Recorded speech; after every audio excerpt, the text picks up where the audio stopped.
네, 스케치업의 새로운 툴에 대해서 또 다시 설명을 드릴 수 있도록 하겠습니다. 지금 이 파트에서는 기본 트레이는 필요 없기 때문에 제가 여기 삭제를 해두도록 하겠습니다. 지금 새로운 진도를 위해서 제가 이렇게 새로운 집을 하나 지어봤고요. 그리고 앞서 했던 이 장면들은 다 삭제를 하도록 하겠습니다. 아무래도 저장을 조금 편하게 하기 위해서. 자, 여기 왠지 모르게 자리를 하고 있었던 이 스타일이란 툴에 대해서 하나씩 살펴보면서, 이 스타일이란 툴은 기본적으로 이렇게 재질이 입혀져 있는 텍스처에 적용되어져 있는 이것으로 설정이 되어져 있는데, 얘네들은 각각 왜 필요한 아이들인지 어떤 용도로 쓰여지게 되는지에 대해서 같이 한번 살펴보도록 하겠습니다. 그 스케치업 프로그램에서는 자신이 모델링한 오브젝트를 여러 가지 스타일로 설정할 수 있습니다. 매직으로 그린 듯한 느낌이나 연필로 그린 듯한 느낌 등 스타일을 어떻게 설정하느냐에 따라서 바꿀 수 있는 것입니다. 이런 스타일 설정하기도 역시 알아두면 유용하게 사용되는 기능이므로 한번 학습하고 지나가길 바랍니다. 그래서 지금 이 내용을 살펴보려고 합니다. 먼저 상단의 메뉴의 스타일에 대해서 알아보도록 하겠습니다. 상단의 메뉴는 크게 7개의 툴이 있는데요. 스타일에서는 크게 엑스레이 선, 그리고 백 엣지라고 하는 뒷부분이 점선으로, 뒷면의 가장자리가 점선으로 보여지는 것, 그리고 세 번째 있는 그 줄로만 연결되어져 있는 것처럼 와이어 프레임, 그리고 네 번째가 히든 라인이라고 해서 이렇게 은선,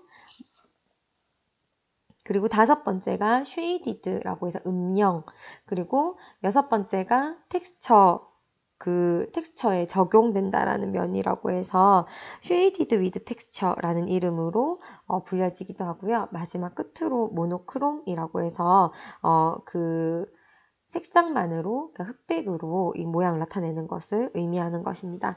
실제로 여기 마지막에 있는 모노크롬은 스케치업 8 버전까지 있었지만 스케치업 2013 버전에 없어졌다가 2019 버전에서 새롭게 부활한 기능이라고 볼 수 있습니다. 자, 그러면 각각의 이 모델링에 기본으로 설정되어져 있는 텍스처의 적용 이외에도 얘네들이 어떤 기능을 가지고 있는지 한번 눌러보도록 할게요. 자, 먼저 제일 처음에 이 모델링의 엑스레이 선을 한번 텍스처를 끄고요. 텍스처를 끄고 엑스레이 선에 대해서 한번 살펴보도록 하겠습니다. 엑스레이 선은 이 텍스처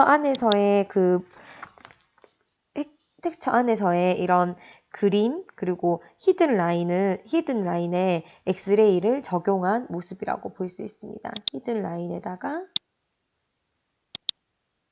엑스레이를 적용한 예를 한번 보시도록 하겠습니다. 아이고, 다시 꺼졌다. 히든 라인에다가 엑스레이를 적용한 예를 한번 보도록 하겠습니다. 텍스처는 꺼지지가 않네요. 자, 엑스레이 선을 보시게 되면요, 오브젝트를 반투명한 상태로 보여주게 됨으로써 이 안쪽이 좀 훤히 들여다 보이게 되죠. 그래서 뒤쪽 부분과 어떤 부분들이 겹치게 되는지 아니면 겹치지 않게 되는지라고 해서 이렇게 속을 투명하게 관통해서 볼 수 있는 것이 이 엑스레이 선의 특징이라고 보실 수 있습니다. 자, 다음은 백엣지라고 하는 히든 라인에 대해서 백엣지에 대해서 먼저 살펴보도록 할게요. 컴퓨터 사양이 이렇게 떨어져서, 자, 백엣지는 이렇게 점선이 보여지지 않는 부분이 이렇게 점선으로 보여지죠. 백엣지라고 해서 뒷면 가장자리는 엑스레이와 비슷하지만 뒤쪽에 안 보이는 부분을 표현할 때 이렇게 점선으로 표현되어진다는 것을 백엣지 라인이라고 볼 수 있습니다. 제가 지금 컴퓨터 사양이 조금 딸려서, 자, 이렇게 보여지는 것이 그 특징이라고 보실 수 있겠네요. 엑스레이 선 같은 경우에는 훤히 이렇게 안이 들여다보는 거, 보이는 거, 그리고 재질감이 그대로 다 보여지는 것이고, 여기 백엣지 라인을 선택하게 되면은 보이지 않는 부분이 훤히 들여다 보이지만 흔히 들여다 보이는 것 더하기 여기 감추어져 있어야 되는 뒷면의 선이 점선으로 표현되어진다는 것이 엑스레이와는 조금 다른 차이점이라는 걸 잘 기억해 두시면 좋겠습니다. 자, 다음 세 번째, 와이어 프레임. 와, 이거 갑자기 재질이 없어지니까 삭막해지죠. 자, 이 와이어 프레임은요, 오브젝트를 선으로만 보여주고 그림자는 보이지 않습니다. 따라서 와이어 프레임은 오브젝트가 많아져서 작업 시간이 오래 걸릴 때 적용을 하게 되면은 화면의 전환이나 다른 작업을 빨리 실행할 수 있도록 용량을 조금 가벼이 해주는 것이 그 특징이라고 보실 수 있겠습니다. 자, 다음, 히든라인. 입니다. 히든라인은요, 와이어 프레임처럼 선으로만 보여지지만 앞뒷면에 가려져서 뒤쪽에 있는 선들은 보여주지 않고 대신에 그 부분들을 그림자로 덮어주는 특징을 가지고 있습니다. 전체적인 오브젝트의 모양이나 그림자의 적용 등을 알아볼 때 아까 그 와이어 프레임보다 조금 더 실제적에 가깝게 그냥 아주 단순하고 심플하게 전체 모델링의 형태만 볼 수 있을 때 이렇게 히든라인, 은선이라는 이 기능을 활용하게 된다는 점 기억해 두시면 좋겠습니다. 다음, 음영. 자, 이 음영은요, 이렇게 보여주시면은 모델의 재질감이 아니라 재질이 적용되더라도 적용된 재질과 가장 가까운 색으로만 보여진다는 것이 그 특징입니다. 그리고 그림자도 적용이 되어지고요. 그리고 전체적인 색 조화라던가 톤을 맞출 때 이 음영을 두고 톤 배열을 맞춰보는 것이 그 특징입니다. 아까 전에 우리가 이렇게 봤던 텍스처에 적용되어진 예를 봤었을 때보다 덜 사실적이지만 컬러에 더 집중할 수 있다는 것이 특징입니다. 자, 그러면 쉐이디드 위드 텍스처라고 하는 텍스처의 적용. 우리가 이제 빨리 변화되는 모습을 보고 싶고 모델이 이렇게 완성도가 있어 보이는 느낌이 보여지게끔 하기 위해서 주로 이 부분에다가 주로 이 아이콘에다가 클릭을 해두고 모델링을 진행하게 됩니다. 쉐이디드 위드 텍스처는 적용된 재질을 그대로 보여주면서 그림자도 적용되고 그리고 최종적인 이미지를 얻을 때 적용되는 스타일이라고 보시면 됩니다. 자, 다음 끝으로 모노크롬입니다. 모노는요, 앞면 및 뒷면의 색상으로만 모델을 표시하게 된다라고 하는데요. 이렇게. 적용된 재질에 영향을 받지 않고 오직 오브젝트 형태로만 영향을 받아서 보여주며 그림자도 마찬가지로 이렇게 흑백으로 표현이 된다는 것과 창문 재질 같은 경우에는 지금 재질감이 넣어주는 거에 따라 조금 다르긴 한데요. 약간 다르다는 거 혹시 느껴지시나요? 자, 창문 재질이 그림자가 없다면요. 이렇게 창문 재질은 투명하지만 모노를 적용하면 투명하게 보이지 않고 역시 그냥 기본값에 맞추어서 오브젝트를 진하기, 밝기가 적용되는 것이 아니라 오브젝트 형태로만 집중할 수 있도록 하는 것이 그 특징이라고 보실 수 있습니다. 자, 우리는 그래도 예쁜 걸 좋아하니까 이렇게 완성도 있는 모델링을 보도록 할게요. 자, 이런 스타일이 여기 대표적인 7가지 스타일도 있긴 하지만 여기 우리 표현하기 트레이에 보면은 조금 더 다양한 스타일들을 살펴볼 수 있습니다. 자, 여기 표현하기 트레이의 스타일 파트 열어보면요. 자, 스타일 모두가 공유해준 스타일들이 있습니다. 뭐 대회 우승자가 준 그것도 있고요. 그리고 가장자리 스케치, 그리고 기본 스타일, 그리고 뭐 사진 모델링, 색상 모음, 그리고 스타일 모음 이렇게가 있습니다. 그러면 가장 대표적인 것들을 한번 적용을 시켜 보도록 할게요. 자, 스타일 빌더 대회 우승자들이 어떤 아이디어를 주었는지 한번 적용을 해보도록 할게요. 이런 식으로 뭔가 재밌는 만화의 이미지들 표현할 수 있도록 해준 경우들을 보여주었네요. 어머, 너무 재밌다. 그죠? 자, 다른 것도 한번 볼게요. 가장자리 스케치에 더 중점을 맞춘 경우는 뭐 이런 것들 될 수 있겠죠. 정말 단순히 그 모델 그 자체가 디테일이 아니라 스타일 엣지에 맞추어서 연출되어져 있는, 그리고 재질 마커로 그렸을 때는 이런 느낌이 나고 목탄으로 넓게 그렸을 때는 이런 느낌이 나는 이런 스케치의 형태로 보여주기도 하고요. 그리고 사진 모델링에 가깝게는 뭐 이런 식으로 연출했다라고 하네요.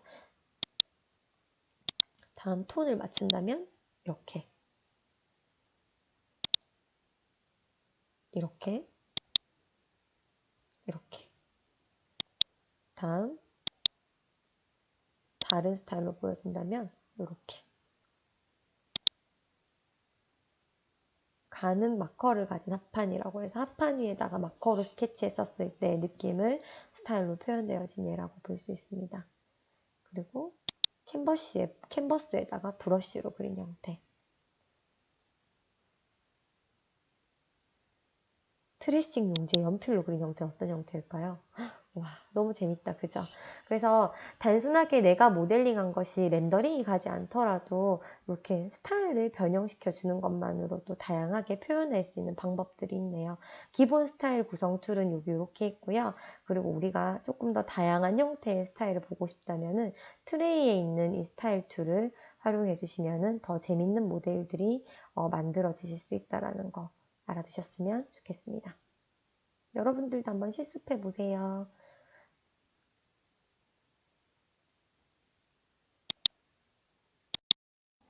저는 그 웹툰을 잘 안 봐서 이렇게 스케치업이 여기 웹툰에도 이렇게 쓰여지게 되는지 몰랐었습니다.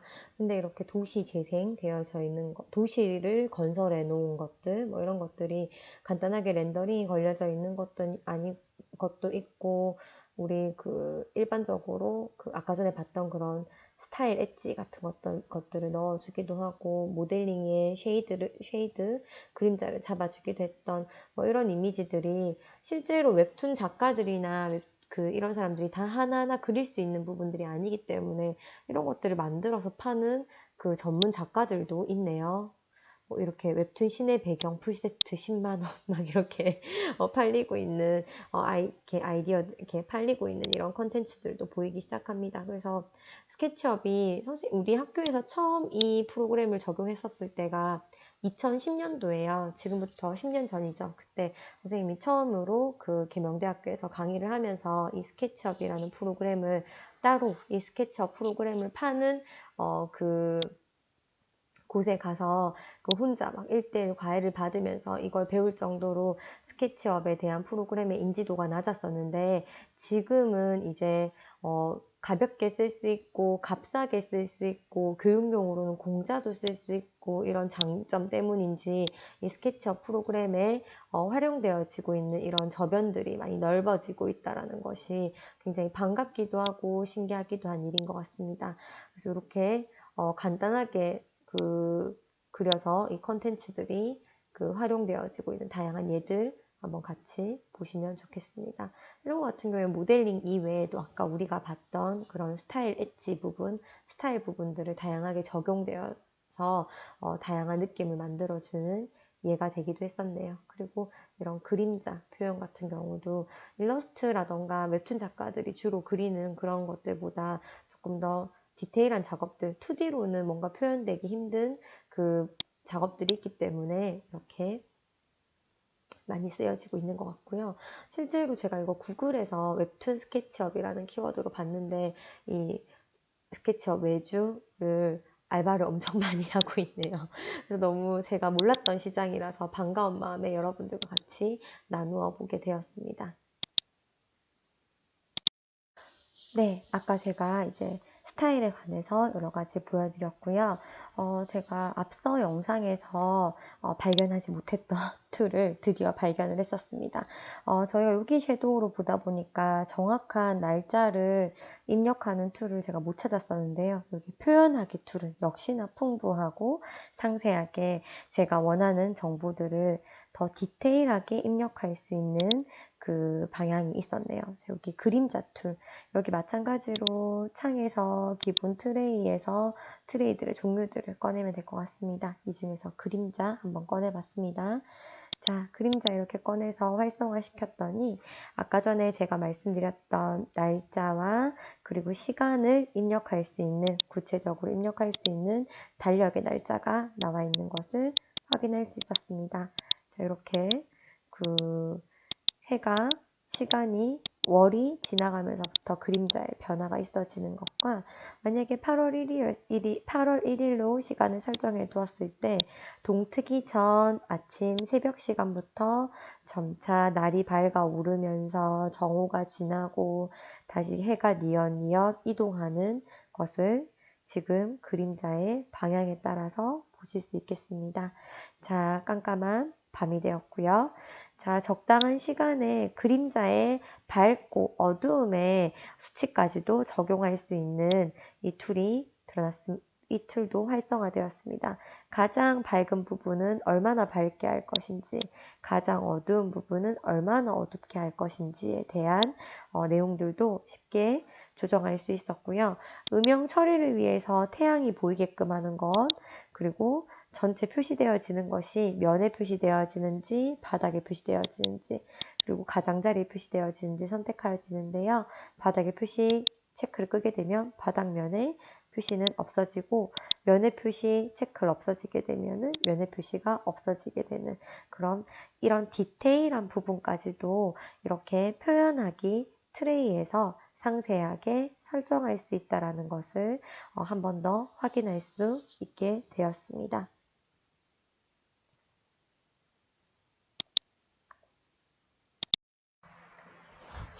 자, 이번에는 레이어의 개념에 대해서 살펴보도록 하겠습니다.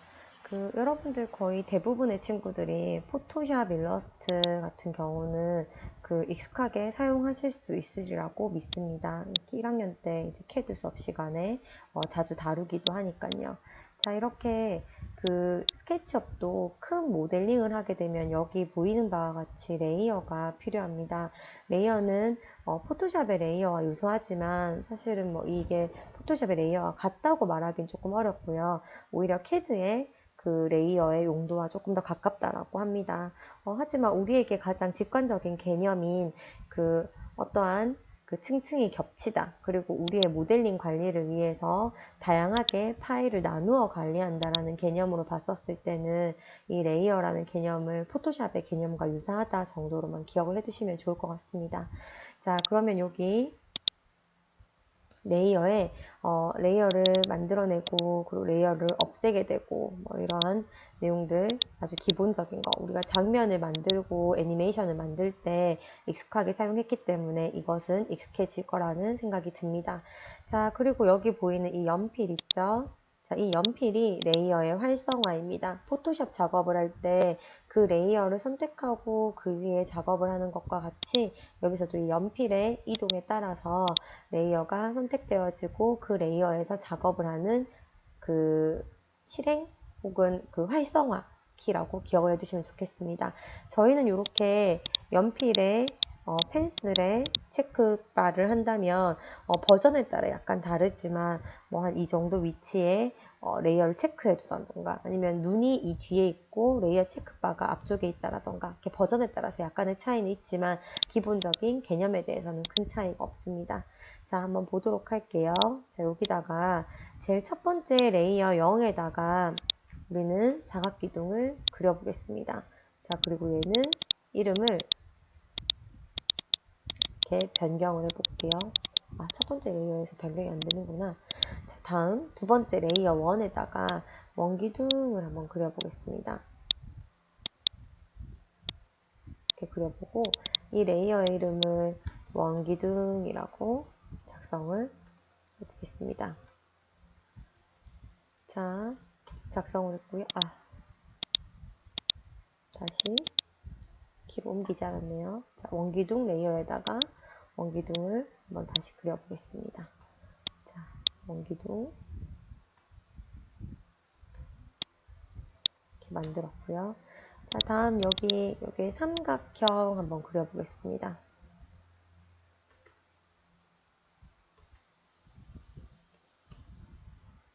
선택을 한 다음에 옆에다가 살짝 클릭해 준 다음에 화면을 조금 옆으로 밀어서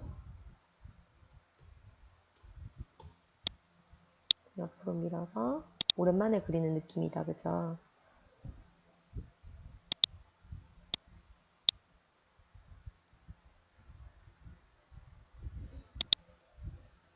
삼각형의 기둥 모양을 만들어 주겠습니다. 자, 이것은 레이어 기능을 설명해 드리기 위해서 제가 각각의 도형마다 하나의 모델링을 얹어 뒀는데요. 자, 그럼 포토샵과 똑같이 이 눈을 한번 꺼보도록 하겠습니다. 실제로 이 눈이 껐을 때 원기둥이 사라지게 되는지. 사라지게 되죠. 여기 사각기둥이었죠. 사각기둥 사라지게 되고, 활성화를 없앤 다음에 삼각형을 보게 되면 삼각형이 없어진다라는 걸 보실 수 있습니다. 자, 이렇게 레이어의 개념을 직관적으로 기억을 해 두시면 좋겠고요. 자, 다음에 만약에 이 원기둥의 그 레이어를 삭제하고자 합니다. 자, 이렇게 삭제를 하게 되면은 하나의 명령어가 뜹니다. 삭제할 레이어가 비어있지 않습니다. 이 컨텐츠를 어떻게 처리할 것인지 선택하세요. 되어져 있는데, 첫 번째 컨텐츠를 기본 레이어인 이 사각기둥 레이어에 속해지게 멀지 할 것인가, 아니면은 콘텐츠를 현재의 레이어로 이동하고 삭제하지 않을 것인가, 그리고 콘텐츠를 아예 삭제할 것인가. 자, 한번 해볼게요. 콘텐츠를 삭제하게 되면 레이어가 조용히 없어지면서 원기둥도 같이 없어지게 되었습니다. 자, 근데 다시 한번 볼게요. 이 레이어를 삭제하면서 현재의 콘텐츠를 기본 레이어인 이 사각기둥 레이어로 같이 멀지할 것인가 확인했더니 레이어가 없어지고 활성화를 옮겨서 기본 레이어를 껐더니 원기둥이 사각기둥과 같이 합쳐지게 되었다는 것을 확인하실 수 있습니다. 여러분들도 레이어를 활성화시키고, 그리고 그 레이어의 이름을 정해주고, 그리고 활성화되어져 있는 레이어에 눈을 꺼보기도 하고 켜보기도 하는 실습을 한번 해보시기 바랍니다. 제가 조용히 한번 더 해볼게요.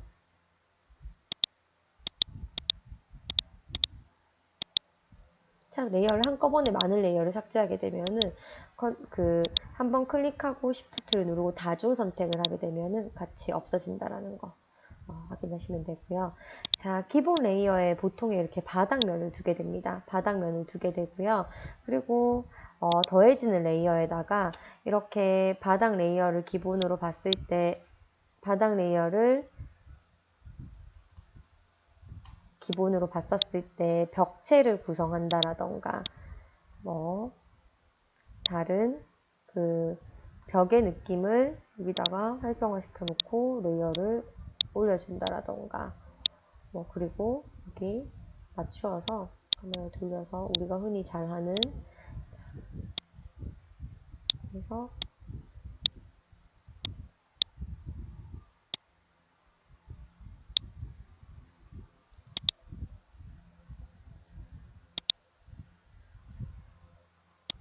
벽을 뚫어주는 뭐 이런 모델링을 한다라던가, 그리고 여기다가 레이어를 하나 더 만들어서 나무 이렇게 선택을 하게 되면 뭐 컴포넌트에서 여기 레이어 여기다가 활성화를 시켜 놓고 컴포넌트에서 나무를 가지고 온다던가 뭐 이런 식의 방법들이 있겠죠. 나무 한 그루만 심고 레이어 확인하도록 할게요. 이렇게 앞쪽에 나무를 한 그루 심어주기도 합니다. 자, 다시 우리의 레이어를 찾도록 할게요.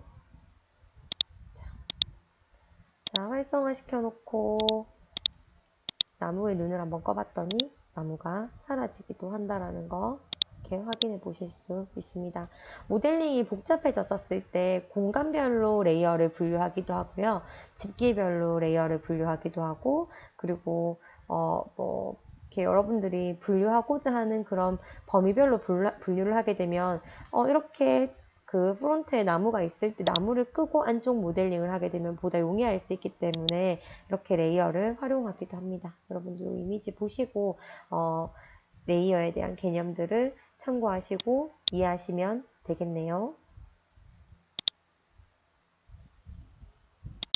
자, 제가 컴포넌트로 베드룸을 하나 가지고 왔습니다. 이렇게 검색을 해서 가장 우리가 살펴보기 좋을 것 같은 베드룸을 가지고 왔는데요.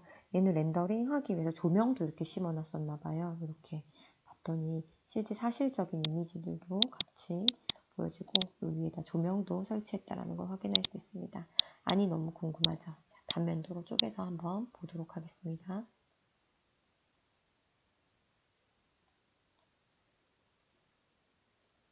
단면도가 어디 갔을까요?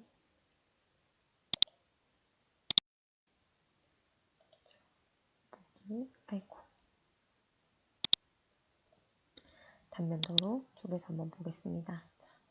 자, 우리는 카메라 위치를 이렇게 잡을 예정이고요. 단면을 옆, 사이드 하고 저장을 하겠습니다. 자, 그리고 얘를 선택을 해서 무브 툴로 뒤로 살짝 옮겨줄게요. 보시면서 카메라를 돌려서 이렇게 잘 만들어진 베드룸이 있는 것을 확인할 수 있었습니다. 자, 이 베드룸을 보고요. 우리의 주요한 점인 이 레이어를 살펴보려고요. 자, 기본값이 되어져 있고 이 기본값 안에서 눈을 한번 꺼보도록 할게요. 자, 퍼니싱 이렇게 껐더니 창문, 뒤쪽에 창문이 없어지는구나. 다시 한번 볼게요. 눈을 껐더니 이렇게 창문 작업을 꺼놓은 상태고요.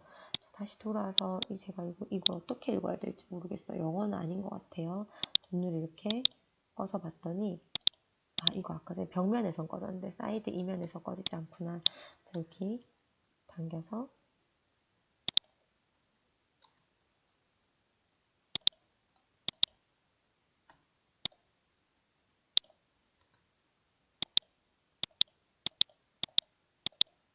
이렇게 창문 이 부분이 꺼지고 있다는 거 보실 수 있겠습니다. 자, 이 레이어에 뭐가 들어있는지 제가 아직 발견을 못했어요.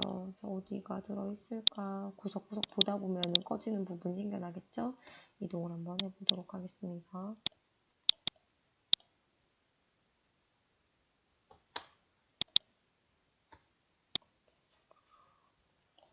스르륵 한번 밀어서 단면도를 확인해 볼게요. 자, 일단 여기는 아닌 걸로 했더니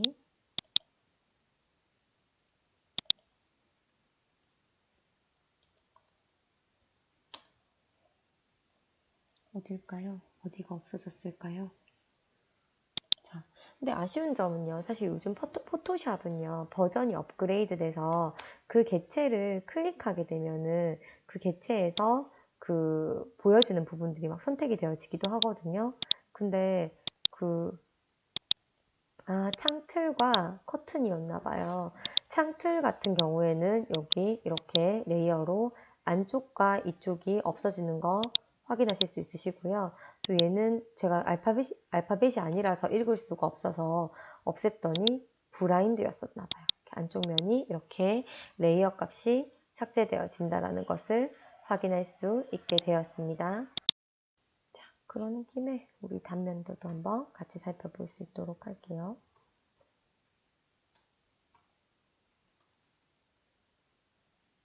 우리 컴퓨터가 오늘 열일했나? 왜 키가 먹히지 않는 걸까요?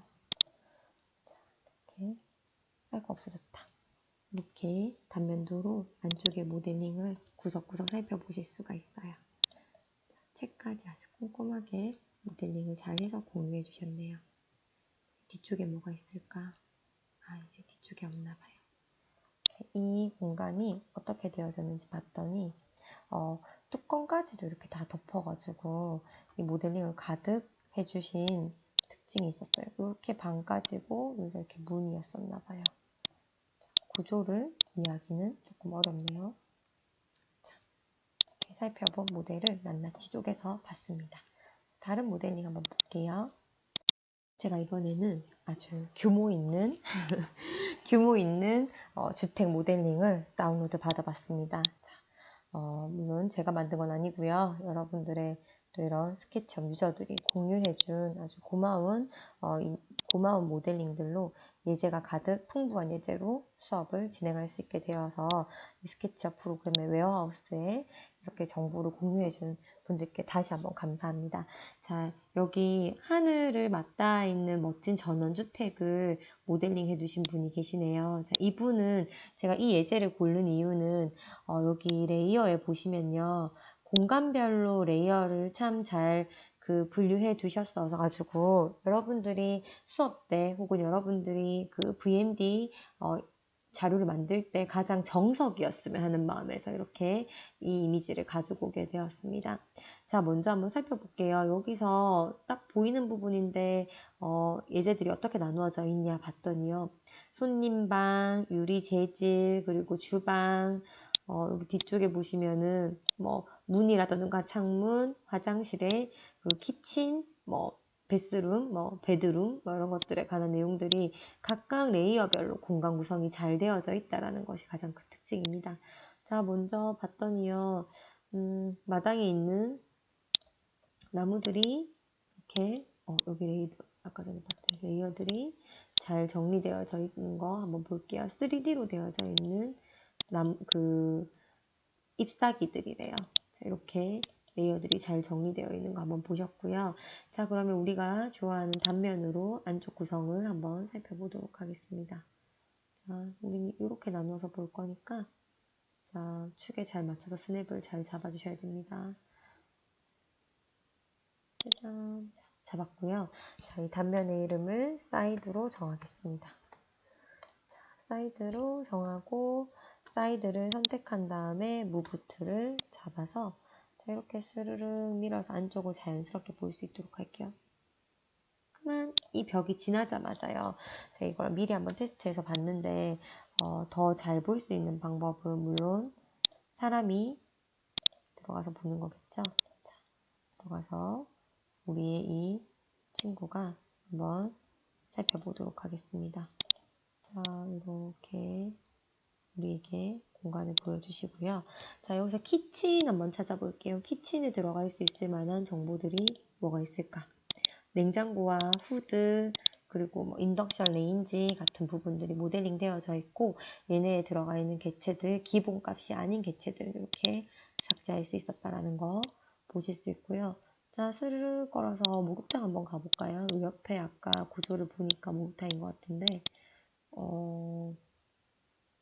아직 아닌가 봐요. 조금 더 안쪽으로 밀어줘야 되겠어요. 자, 무브 툴로 키를 잠깐 바꾼 다음에 목욕탕이 보이게 슬쩍 안으로 좀 더 보여지게끔 하겠습니다. 자, 그리고 조금 더 놔도 될까요? 변기까지 나오기 직전 문을 딱 열어보겠습니다. 자, 그리고 우리의 친구를 여기 목욕탕에 한번 보내보도록 하겠습니다. 자, 한번 살펴보세요. 여기 변기 보이나요? 눈을 내렸더니 변기가 보이네요. 자, 그럼 우리 베드룸 한번 보도록 할게요. 베스룸 한번 보도록 할게요. 변기가 생겼다, 없어졌다. 변기가 생겼다, 없어졌다. 휴지거리까지 디테일까지 작업을 잘 하셨네요. 자, 다음은 여기 해바라기 샤워기. 아까 보였는데 이렇게 디테일 있게 작업을 하셨죠? 베드룸에서 생겼다, 없어졌다. 라는 걸 한번 보실 수 있으실 것 같았습니다. 이분은 아주 정석으로 기본 골조나 기본 뼈대가 있는 곳들과 그리고 그 공간 안에 있는 각각의 모델링들을 이렇게 레이어로 정리를 잘 해두신 사례를 저희가 이렇게 잘 보고 공부하게 되었습니다. 자, 다시 제자리로 우리가 집 구경 잘 했으니까 제자리로 이렇게 그 단면을 없애도록 할게요. 그 외에도 이렇게 각각의 공간들 그리고 문과 창문 같은 것들로 이렇게 레이어로 정리 잘 해 놓으셔가지고 만약에 수정하게 된다면 얘네 걸리적거리지 않게 뭐 벽이 있는 부분이라던가 아니면 불필요한 부분들의 모델링에 스냅이 붙지 않게 다른 곳은 눈을 꺼두고 얘만 켜놓고 작업을 하는 경우들도 생길 수 있을 것 같습니다. 이렇게 그 큰 작업을 하게 될 때, 그러니까 사이즈가 큰 작업을 하게 될 때는 사실은 이렇게 레이어 작업이 선택이 아니라 필수가 되어지는 거죠. 자, 같이 이 레이어에 대해서 우리 잘 이해하셨으면 좋겠습니다. 그리고 보다 이것을 이론으로 이해만 하는 것이 아니라 실전에서 더 의미 있게 사용을 하셨으면 좋겠는 마음이 진짜 많이 듭니다. 자, 여기까지 해서요. 저희가 전체적으로 제가 명명했던 그리기 툴, 실행하기 툴, 측정하기 툴, 보기 툴, 각각의 내용들을 살펴봤고요. 이쪽에 표현하기 툴이라고 해서 재질, 스타일, 그림자, 장면, 컴포넌트, 레이어, 이렇게 더 나아가서 뭐 섀도우 같은 것들까지도 해서 이렇게 전반적으로 스케치업을 우리가 모델링을 하고 그리고 그것을 표현하고 활용하는 거에 대한 툴은 다 배웠습니다. 앞으로 남아있는 시간 동안에는요, 제가 조금씩 개체를 그리는 연습을 하는 걸로 수업을 만들어 가려고 해요. 우리 아무리 이론으로 알고 있다 하더라도 직접 손으로 해보지 않으면은 따라가기가 힘든 거 아시죠? 그리고 반복해서 연습하지 않으면은 금방 까먹어지는 게 이런 약간 그래픽 테크니션이라고 볼 수 있습니다. 자주 쓰지 않으면 금방 잊어버리고요. 손에 익는 동안에는 익히도록 세게 작업을 해 놓으면은 그럼 그 뒤엔 자연스럽게 이렇게 그 작업물이 손에 붙게 되더라고요. 저는 그랬었어요. 그래서 반복해서 연습하고 혹은 목적의식 있게 한번 그려보는 것이 다른 그 무엇보다 이 프로그램을 잘 다룰 수 있게 되는 가장 큰 원동력이 아니었나 싶습니다. 그리고 얘를 다 하게 되면 렌더링을 하는 프로그램들이 있어요.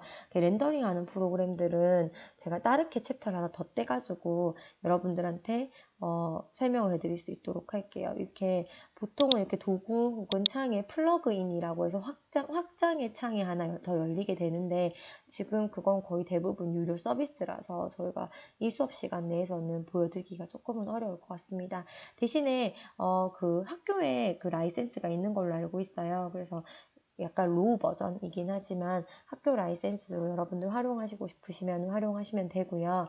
그리고 렌더링이 되어져 있는 결과물이라던가 이런 부분들은 제가 조금 과제물 따로 영상을 하나 더 만들어가지고 그 과제물로 어떻게 활용하였는지 학생들은 이렇게 뭐 8시간, 9시간 정도의 수업을 듣고 어떻게 실제로 이 프로그램을 활용할 수 있게 되었는지 결과물들을 같이 한번 다음 챕터에서 나누어 보는 시간을 갖도록 하겠습니다. 자, 지금 스케치업 툴 연습은 이미 끝났고요. 여러분들 각각 한번 연습해 보실 수 있게 뒷부분의 영상에서는 어떠한 모델링 실습을 가지고 다시 돌아오도록 하겠습니다. 혹시나 이제는 너무 지겨우시겠지만 제가 한 번만 더 알리겠습니다. 제 카카오톡 아이디 그리고 이메일 주소 같은 아이디에 @네이버.com 이쯤 보시게 되면 정말 궁금한 점이 생기게 되실 거고요. 혹시나 관심이 있는 친구들은 직접 모델링도 해보셨을 것 같은 생각이 듭니다. 여러분들 궁금하신 점 언제든지 저한테 메일 주시면 됩니다. 자, 오늘 여기까지 할게요.